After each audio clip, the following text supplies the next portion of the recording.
Ya, bismillahirrahmanirrahim. Assalamualaikum warahmatullahi wabarakatuh. Hari ini kita akan lanjutkan pembahasan kesetimbangan asam basa. Ya, kemarin kita sudah belajar mengenai pendefinisian asam dan basa. Ada yang jenisnya kuat, ada yang jenisnya lemah, dan bagaimana cara kita menentukan pH-nya untuk kedua kasus tersebut. Kita sudah belajar juga bagaimana cara menghitung pH dari suatu garam. Ya. Kalau misalnya kita punya suatu garam, lalu garamnya seperti NaCl, nah ini pH-nya berapa? Sekitar 7, ya. Kalau kita punya garam yang lain seperti NH4Cl, maka pH-nya kecil dari 7. Mengapa? Silakan disaksikan video bagian kedua.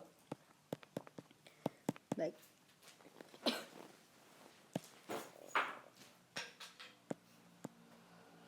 Hari ini kita akan lanjutkan pembahasan mengenai 3 topik. Yang pertama adalah definisi dari derajat atau persen ionisasi. Ya. Nah, derajat ionisasi ini akan berlaku untuk kasus asam lemah. Misal asam lemah favorit kita ya, cuka.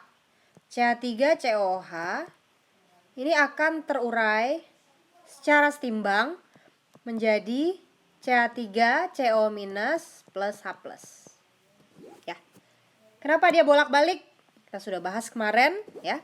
Karena dia merupakan suatu asam yang lemah, jadi tidak semuanya berlangsung ke kanan. Ada juga yang ke kiri. Oke. Nah, kita bisa tuliskan tabel MRS. Katakan kita punya awalnya 0,1 molar CH3COOH. Pada awalnya kita tahu kita tidak punya asam asetat ionnya dan kita tidak punya H+. Kita bisa tuliskan ini minus X, ini plus X, ini plus X, ya kan? Maka kita akan peroleh 0,1 kurang X, ini X, ini X. Lalu bagaimana? Kita tentukan X-nya dari mana? Dengan cara memasukkannya dalam persamaan Ka, ya. Di mana Ka sama dengan X kali X dibagi 0,1 kurang X, di mana X-nya umumnya bisa diabaikan. Sehingga kita akan peroleh X sama dengan Ka kali 0,1, kita akan peroleh angkanya berapa. Itu kan ya. Nah, persen atau derajat ionisasi,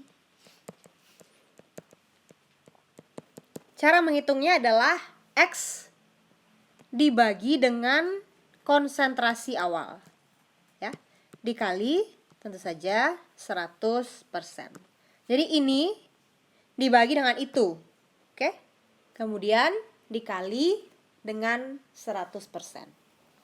Nah, kalau dia asam yang kuat, pasti derajat ionisasinya akan sama dengan 100%, ya. Tapi kalau asam lemah seperti CH3COOH ini, nanti kita dapat menghitungnya menggunakan persamaan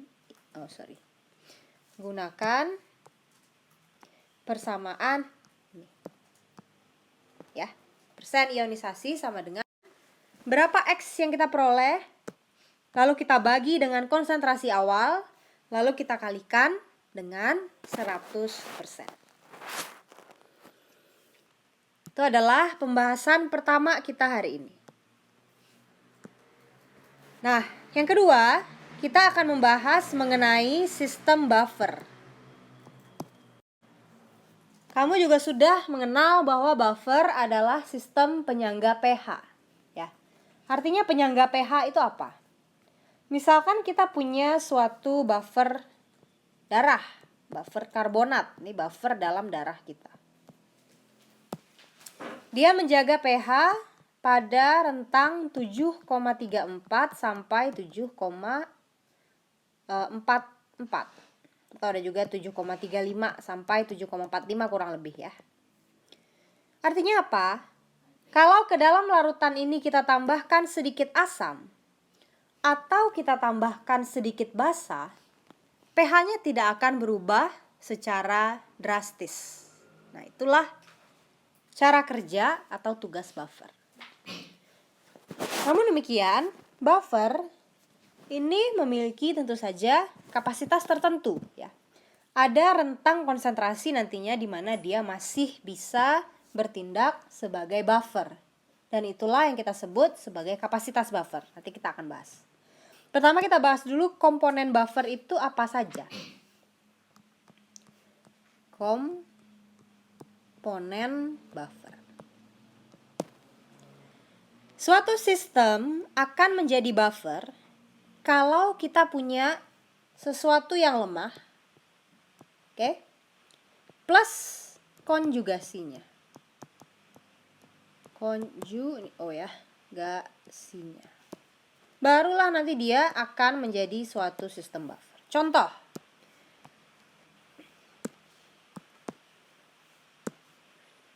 Buffer asetat.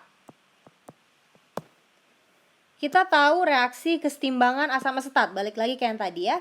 Ada CH3COOH. Ini jadi CH3COO minus plus H plus. Kalau kita hanya punya ini saja, katakan 0,1 molar. Ini dia asam lemah biasa, ya kan? Molar, ya. Tapi kalau dari awal kita asamnya punya, tentu saja dia harus asam yang lemah. Ya, dia harus asam yang lemah. Kemudian dari awal kita punya juga ini 0,1 molar. Ya kan? Kalau contoh yang tadi kita lihat sedikit ke atas. Ini awalnya tidak ada. Ya, ini ciri khas asam lemah biasa saja, bukan buffer. Kalau buffer, yang lemahnya ada, konjugasinya pun juga ada. Itu ciri khas dari sistem buffer. Oke? Nah, untuk mencapai kesetimbangan ini akan berkurang sebanyak X, ini bertambah sebanyak X, ini bertambah sebanyak X. Sehingga kita bisa tuliskan ini 0,1 kurang X, 0,1 tambah X, dan X. Maka sekarang Ka kita akan berubah. Ya. Meskipun Ka-nya tetap saja CH3COO minus H plus dibagi dengan CH3COOH, ya kan? Sekarang lihat persamaannya jadi apa? Ka sekarang Ka-nya harus besar ya, kalau enggak dia jadi konstanta laju. Ka sama dengan apa sekarang? 0,1 plus X per 0,1 minus X. Mana X dengan? Kita lihat samaannya lagi, X sama dengan apa? X sama dengan H plus, ya kan? Jadi kita bisa tuliskan langsung saja X sama dengan H plus.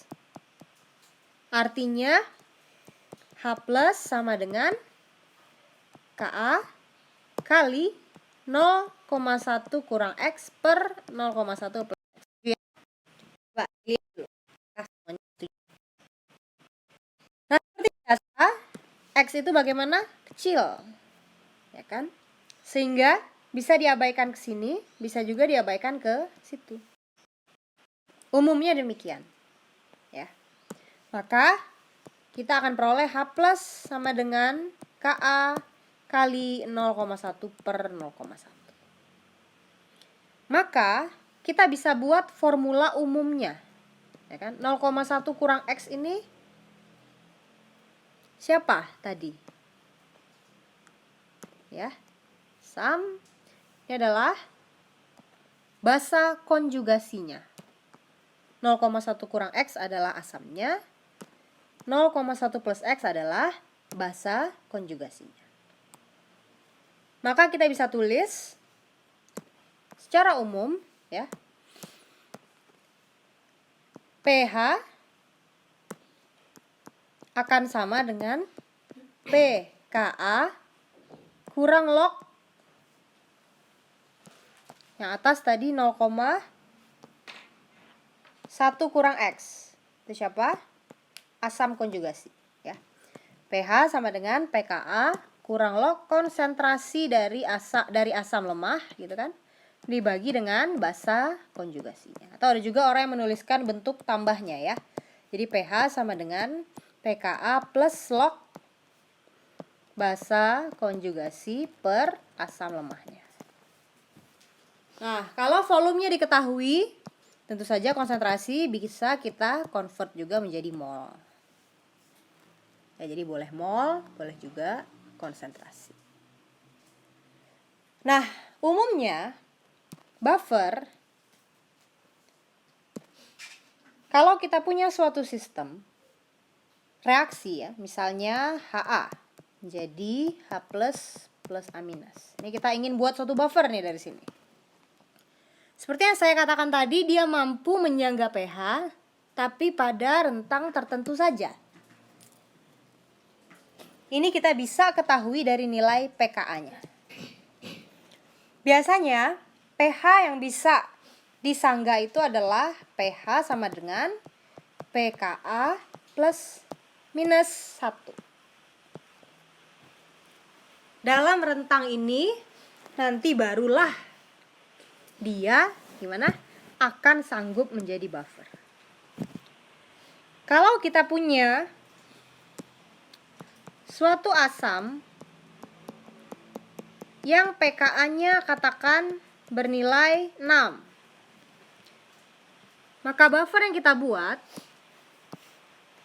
kita namakan kapasitas buffer.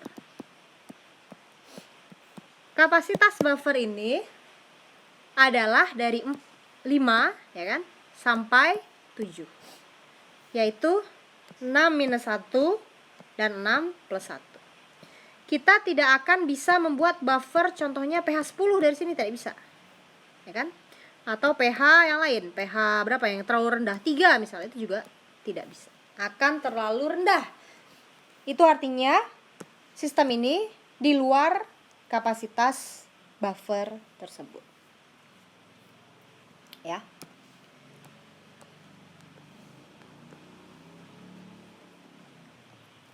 Oke. Nah, kita lihat kembali lagi persamaan yang tadi, ya. Ini cukup sering digunakan dan dinamakan persamaan Henderson-Hasselbalch. Bentar, saya tulis. Persamaan Henderson-Hasselbalch.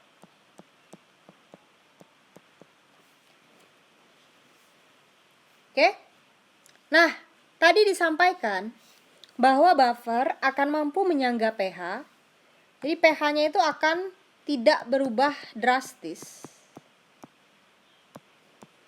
kalau ditambahkan sedikit asam atau ditambahkan sedikit basa. Ya kan? Kalau misalnya ke dalam suatu sistem buffer kita tambahkan sedikit asam, maka pH yang baru setelah penambahan buffer tersebut adalah pH sama dengan pKa plus log, ya, mol dari basa konjugasi dikurang mol asam yang ditambahkan. Ini, ya, mol asam yang ditambahkan. Lalu dibagi dengan mol asam lemahnya ditambah dengan mol asam yang ditambahkan. Kenapa demikian? Karena kalau kita tambahkan asam, asam ini akan bereaksi dengan basa konjugasinya. Sehingga basa konjugasi nanti akan berkurang molnya, asamnya akan bertambah karena kesetimbangan akan bergeser ke arah asam, ya. Sekarang kita tuliskan reaksinya, ya, supaya lebih jelas.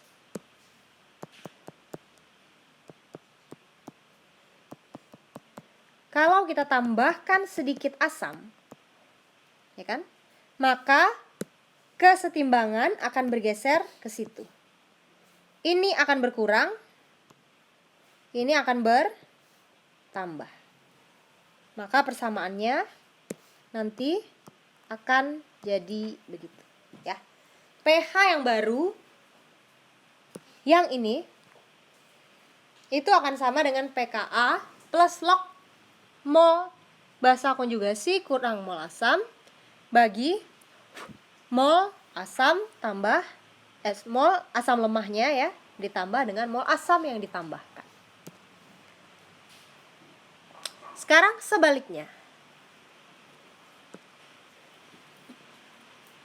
Bagaimana kalau buffer itu kita tambahkan sekarang dengan basa? Buffer katakan kita punya pH-nya bagus 7 gitu ya. Sudah oke, bisa menyangga pH. Sekarang kita tambahkan sedikit basa. Akankah berubah pH-nya? Gitu kan? Kita bisa hitung dengan kebalikannya ya. pH sama dengan sekarang pKa plus log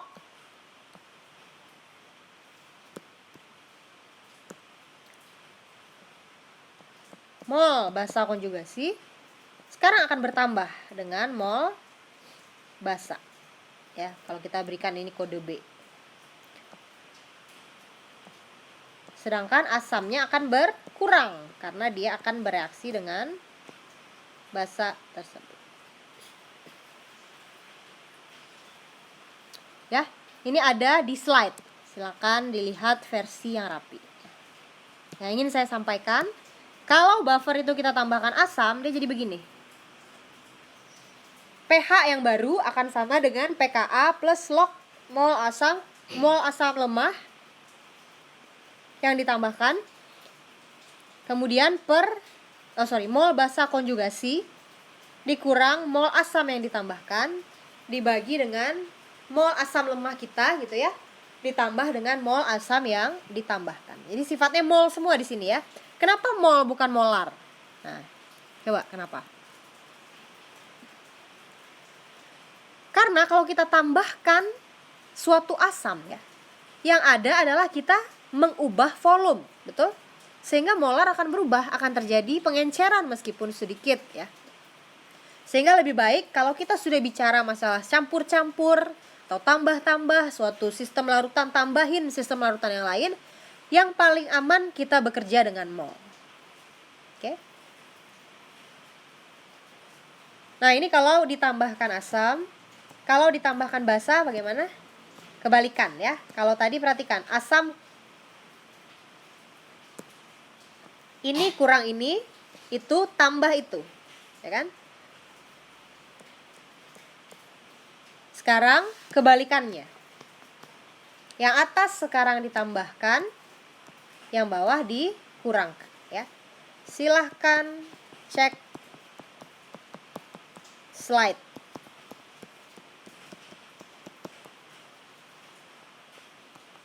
Yang sudah saya upload di Google Classroom kita. Oke? Silahkan disimpulkan juga. Jadi buffer itu apa? Pasangan siapa dengan siapa? Gimana cara saya menghitung pH-nya?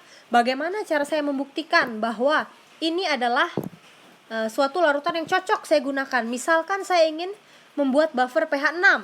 Nah, saya punya suatu pasangan asam lemah dengan basa konjugasinya. Nah, bagaimana cara saya tahu ini adalah buffer yang tepat? Mana jawabannya? Harus dicek Ka-nya ya. Jangan lupa ada yang kita namakan tadi kapasitas buffer. Jadi ya, pH buffer yang ingin kamu buat harus kurang lebih 1 dari nilai pKa tersebut. Lalu bagaimana kalau buffer itu saya tambahkan sedikit asam? Seperti ini kasusnya. Atau kalau buffer itu saya tambahkan sedikit basa. Ini kasusnya. Oke?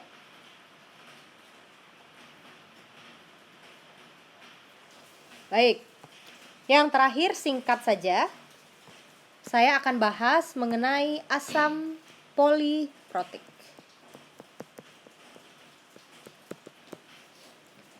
Asam poliprotik artinya asam yang dapat melepaskan beberapa H+. Coba, kalau HCl poliprotik tidak? Tidak. Karena satu saja kan? H+ yang dia bisa lepaskan. Kalau CH3COH poliprotik tidak? Tidak juga. Kenapa? Karena dia hanya bisa melepaskan ini. Meskipun ada 3 H di sini, tapi H ini semua terikat pada C. Kalau ini pada O bisa lepas, karena O elektronegatif, ya kan? Kalau C tidak elektronegatif, sehingga dia akan nempel saja. Dia tidak akan mudah lepas. Nah, contoh asam poliprotik tentu yang hanya lebih dari 1 yang bisa lepas. Yang paling ngetop itu adalah PO4. Dia asam triprotik. Nah, dia asam lemah. Ya. Jadi artinya apa? Dalam air dia akan melakukan pelepasan proton 3 kali. Ini dulu gitu kan? Lalu lanjutkan dengan ini. H PO4 2- plus. Lalu lanjutkan lagi dengan. Nah, di sini baru berhenti ya. Baru dia tidak bisa lagi melepaskan H+ lagi. Kita namakan ini ionisasi pertama, ionisasi kedua, dan ionisasi ketiga. Jadi ada 3 tahap ionisasi, makanya kita namakan dia asam triprotik. Dari kata 3 proton. Gitu ya. Nah, umumnya untuk kasus seperti ini, pasti kita akan memiliki 3 pasang Ka. Kita akan punya apa? Ka1, ya kan? Ka2 dan Ka3. Ka1 untuk reaksi ionisasi yang pertama, Ka2 untuk reaksi ionisasi yang kedua, Ka3 untuk reaksi ionisasi yang ketiga. Umumnya juga Ka1 ini akan lebih besar dari Ka2, kemudian lebih besar lagi dari Ka3. Nah, kalau kita punya data Ka-nya, lalu kita ingin membuat buffer dengan pH sekian misalnya, maka kita bisa pilih pasangan mana yang akan kita gunakan sebagai buffer kita. Kita cek nilai Ka-nya, mana yang kemudian paling mendekati dengan pH yang kita inginkan. Misalkan Ka yang paling mendekati itu adalah Ka2 misalnya. Artinya sekarang kita membuat buffernya dari H2PO4- dan HPO4 2-.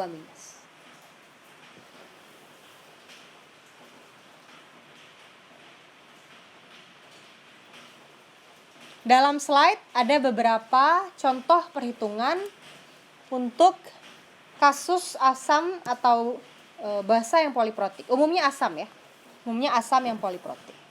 Misalnya kita lihat satu kasus sebagai contoh. Hitung pH dari 0,1 molar NaHCO3. Nah, ini gimana? Ya. Sifatnya asam atau basa? Nah, ini harus hati-hati ya. HCO3- itu sebetulnya senyawa yang amfoter. Ya kan? Dia bisa menjadi asam, dia bisa juga menjadi basa. Dari mana kita tahu? Kita lihat asalnya dia merupakan suatu asam yang diprotik. Tuh, misalnya H2CO3. Nah, ini kan pilihan yang paling masuk akal. Ini dia terurai dulu ke situ. Ini juga bisa terurai jadi ini. Ya kan? Nah, kalau di sini dia sebagai apa? Jawabannya adalah basa. Dari mana kita tahu? Karena ini jelas-jelas suatu asam. Pasti ini basa konjugasinya. Betul? Kalau di bawah sini dia sebagai apa? Justru di sini dia sebagai asam. Karena dia melepaskan H+. Kalau tadi dia menangkap H+, ya kan? Sekarang dia melepaskan H+. Jadi sifatnya amfoter. Artinya HCO3- itu punya Ka, punya juga Kb. HCO3-, pasti dia punya Ka sekian gitu ya. Saya lihat datanya dulu ya. 4,7 kali 10 pangkat min 11 katanya. Kita bisa hitung KB-nya ya. Dari mana kita hitung KB? KW per Ka. Ya kan? 10 min 14 dibagi 4,7 kali 10 min 11. Ini hasilnya adalah KB sama dengan 2,22 10 min 4. Kalau kita punya garam NaHCO3, dia akan mengurai sempurna menjadi Na plus HCO3-. Saya sudah jelaskan kalau Na plus tidak perlu dipertimbangkan ya, dia tidak akan mempengaruhi pH. Nah, kalau yang ini asam atau basa? Apa jawabannya? Kita bisa tahu dengan cara bandingkan ya. Ka-nya 10 min 11. KB-nya 10 min 4. Mana yang lebih besar angkanya? KB. Artinya kebasaannya lebih dominan dari keasamannya. Maka dalam air reaksinya gimana? HCO3- jadi basa ya kan? Kalau jadi basa ciri khasnya apa? Harus keluar OH-. Mau nggak mau kamu tambah H2O ya kan? Ini kehilangan 1 H+, kemana H+-nya? Diterima oleh HCO3 menjadi H2CO3. Inilah nanti reaksinya. Ya kan? Bisa menghitung pH-nya dari sini? Tinggal seperti biasa MRS, ya kan? Awalnya kita punya berapa? 0,1 kurang X plus X plus X, 0,1 kurang X, X. Nah, sekarang KB atau Ka? Oh maaf, ini kesalahan yang fatal yang sudah saya buat. Apa? Ini ya. Tidak boleh satu arah, harus bolak-balik. KB-nya, kenapa KB? Kamu lihat reaksinya kita punya OH-. Pasti KB, karena dia basa. Ya kan? KB sama dengan X kuadrat per 0,1 kurang X. Tinggal dicari X-nya berapa. Dimana X akan sama dengan